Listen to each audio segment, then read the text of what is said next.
नमस्कार दोस्तों। आज जानेंगे हम कि जुपिटर नीच होने पर, जुपिटर नीच नहीं कहना चाहिए। जुपिटर जो है जब बहुत कमज़ोर हो जाता है कुछ ऐसे हाउसेस में जहां वो अपनी पावर जो है वो बिल्कुल खो देता है। जुपिटर जो सबसे अच्छा होता है 2, 5, 9, 11, 12। ठीक है, कम से कम भी 4 से 5 घर जो है वो जुपिटर को दिए गए हैं। जुपिटर वीक कब होता है? जुपिटर वीक होता है 10वें घर में।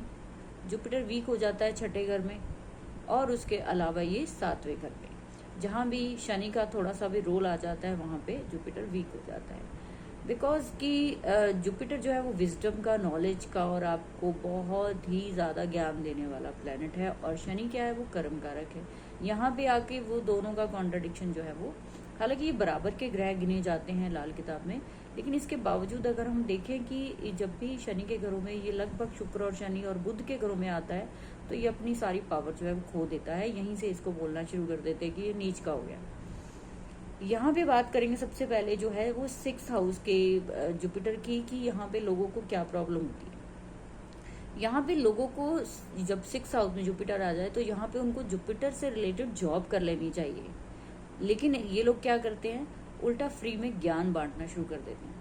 फ्री में ज्ञान बांटते हैं गली गली कि ये काम ऐसा करना चाहिए, ये ऐसा करना चाहिए। फैमिली में ज्ञान बांटते रहते हैं और कुछ नहीं तो अपने बच्चों को ज्ञान बांटते रहते हैं कि तुम ऐसा करो, तुम वैसा करो। वो खुद से नहीं, खुद से कुछ नहीं करेंगे।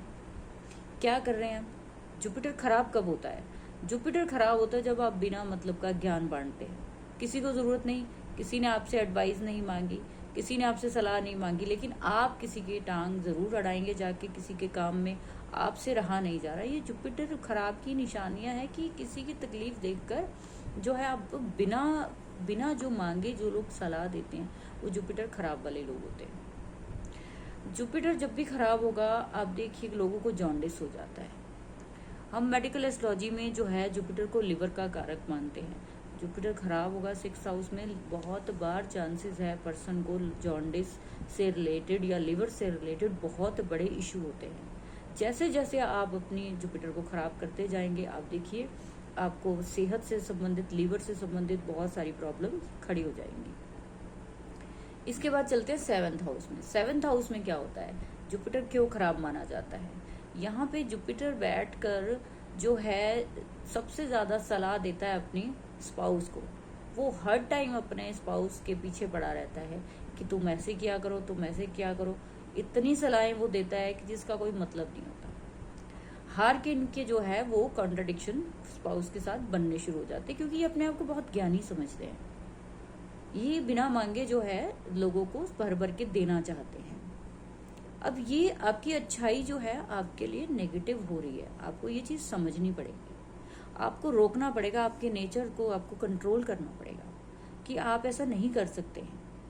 आप अपने जुपिटर को देखिए, 6, 7, 10 वाले लोग जो है, इवन 3rd वाले लोग भी जो है थोड़ा सा इस टाइप से काम करते हैं। इसके बाद चलेंगे हम 10th हाउस में। 10th हाउस में और भी खराब है। पर्सन जो है अपने साथ के जो साथी हैं, अपने जो कर्मचारी कुलीग्स हैं, उनके पीछे पड़े रहते हैं कि भाई आप ऐसा काम करो, तुम ऐसा काम नहीं करते, तुम ऐसा काम नहीं करते। हालांकि वो अपना काम छोड़ के दूसरों के कामों पे निगरानी रखेंगे। बहुत मुश्किल होता है इनको वर्क प्लेस पे दूसरे लोगों के साथ काम करना। ये दूसरों के कामों में इतनी ज़्यादा टांग अड़ाते हैं, इतनी नुक्ताचीनी करते हैं कि लोग इनके साथ कोई काम करना पसंद नहीं करता। मेरे पास कई चार्ट्स हैं जो अपनी जॉब्स जो है उनको निकाला गया सिर्फ इस वजह से कि ये पर्सन जो है बाकी को बहुत परेशान करता है। हालांकि रीज़न ये है कि जुपिटर का काम ही जो है दूसरों को सलाह देना है। विजडम का कारक है ना, किसी का नुकसान नहीं झेल सकता। लेकिन यहाँ पे आपको ये चीज़ समझनी पड़ेगी कि मुझे वो चीज़ अलाउड है कि नहीं। सभी को खाना मीठा जो है वो पसंद नहीं होता। आपका प्लेनेट जिस हाउस में बैठा है आपको उसका नेचर अपनाना पड़ेगा। शनि के घर में बैठे हैं, शनि के अकॉर्डिंग चलिए। शनि कहता है स्मार्ट, होशियारी से चलो, चालाकी नहीं करनी, बेईमानी नहीं करनी, लेकिन होशियारी से चलो। आप अपना नुकसान करके दूसरों का फायदा मत कीजिए। शनि जो है वो क्या है, कर्म का कारक है। आप अपने काम से काम रखो। शनि के घर में या शुक्र के घर में या बुध के घर में जुपिटर क्यों खराब हो जाता है? क्योंकि ये प्लैनेट जो है ये एक तरह से ऐसे प्लैनेट है जो बहुत प्रैक्टिकल प्लैनेट है। और जुपिटर को प्रैक्टिकल होना नहीं आता है। वो तो आया ही दुनिया में भलाई के लिए है। तो फिर वही नेचर जो प्लेनेट का होता है, वो पर्सन वो उस प्लेनेट का जो नेचर है वो अपना लेता है अगर, तो उसके लिए बहुत नुकसानदायक हो जाता है। तो इसीलिए बार बार बोला जाता है कि आप कितनी रेमेडीज करेंगे। चलिए आज मैं आपको 4 रेमेडीज बता भी दूँ, सारी रेमेडीज करते रहेंगे कि 6 house remedy, 6 house remedy.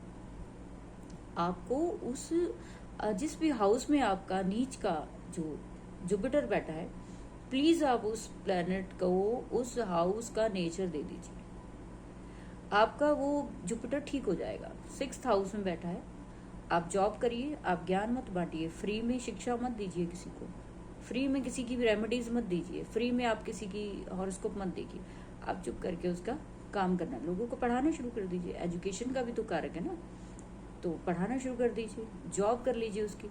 Jupiter 10th में है, काम कीजिए आप जुपिटर का, आपको बहुत फायदा होगा। 7th में है जुपिटर के, आप बिजनेस कीजिए। आपको तो दिया गया है, भगवान की तरफ से एक इनाम दिया गया है कि आपको प्रैक्टिकल होना है, क्योंकि आपने पास्ट लाइफ में कुछ ज्यादा ही भलाई कर दी है, अब नहीं भलाई करनी है आपको। जिनको भी जुपिटर नीच मिलता है इस जन्म में, उसका कहीं ना कहीं पास्ट लाइफ से ही रिलेशन होता है कि या तो वो बहुत ज्यादा भलाई करके आया होता है, या वो कुछ इतनी इंटेंसिटी पे अपने जुपिटर को यूज कर चुका होता है कि इस जन्म में अब आपको जुपिटर की क्वालिटीज यूज नहीं करनी है। आपको अपने जुपिटर को ठीक करना है, सिंपल सी रेमेडी है। आप बड़ों का अपमान मत कीजिए, अपने फादर का, अपने दादा का। नहीं है तो वैसे लोगों की, वैसी उम्र के लोगों की आप रिस्पेक्ट कीजिए। मंदिर के पुजारी का आप प्रणाम करके उनका आशीर्वाद लीजिए। आपको कुछ भी ज्यादा कुछ रेमेडीज करने की जरूरत ही नहीं पड़ेगी, ठीक है। तो मैंने अपनी तरफ से जुपिटर नीच की जो बहुत सारी जो मैंने देखी हैं लोगों की भ्रांतियां, वो दूर करने की कोशिश की है। कुछ नहीं होता जुपिटर नीच, वो तभी नीच का आपको फल देगा अगर वो प्लेनेट आपके गलत हाउस में बैठा है और आप जुपिटर के ही गुण लेके काम करे जा रहे हैं। आपको उस राशि और आपके उस हाउस को जो है बहुत ध्यान से देखना पड़ेगा कि वो कहाँ बैठा है। अगर 3 ये जो मेन हाउसेस जहाँ नीच माने जाते हैं, वहां पे आप उनके गुण अपना लोगे, तो अब देखो ना 6 हाउस में आप, मरकरी तो ट्रेडिंग का प्लेनेट है, वो तो ट्रेडिंग के बिना रह ही नहीं सकता, उसको तो बिजनेस चाहिए, उसको तो काम चाहिए, और आप वहां पे देखकर ज्ञान बांट रहे, कहाँ चलेगा आपकी लाइफ। तो इस तरीके से आप देखिए। आपको कोई भी जो है जो किसी भी तरह की कोई राय चाहिए हो तो आप कमेंट सेक्शन में ज़रूर लिखिए। इसी तरीके से मैं समझाने की कोशिश करूंगी। जो भ्रांतियां हैं प्लैनेट्स के बारे में जो लोगों ने बहुत फैला रखी है, उनको इस तरह से डरने की ज़रूरत नहीं है। कोई प्लैनेट आपके यहाँ पे साक्षात सामने नहीं खड़ा हुआ है। ये जो हमारे जीवन साथी, हमारे रिश्ते, हमारा घर, हमारे कुलीग्स, ये सब प्लैनेट्स ही हैं, इनको संभालना है आपको, और कुछ नहीं। कोर्सेज स्टार्ट हो चुके हैं, मेडिकल एस्ट्रोलॉजी और बेसिक वैदिक और लाल किताब मकान कुंडली। आप लोग अगर एनरोल करना चाहते हैं, नीचे व्हाट्सएप नंबर दिया जा रहा है, आप उस पर कॉन्टेक्ट कर सकते हैं। Thank you.